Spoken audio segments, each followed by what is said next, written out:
Hi y'all, and welcome to episode 22 of Thursday Tidbits. I'm Kathy Rukat Smith, and I'm a realtor with Palmetto Coastal Homes in Myrtle Beach, South Carolina. So today we're going to talk about wiring funds for closing, wire fraud, and COVID restrictions. So in the past, I have always recommended that you give your bank a call about a week prior to closing. That way you've got time to schedule your wire transfer and to see what requirements they have for you.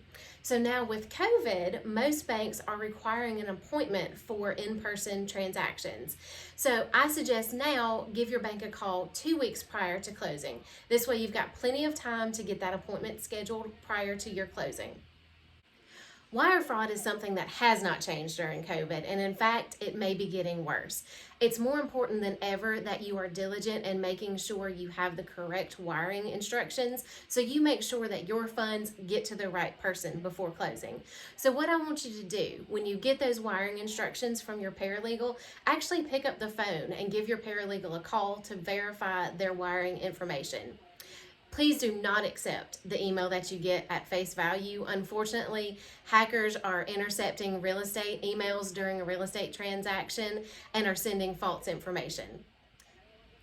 As always, contact me if you're interested in buying or selling in Murrells Inlet, or if you just want to learn more about our area. Have a great day.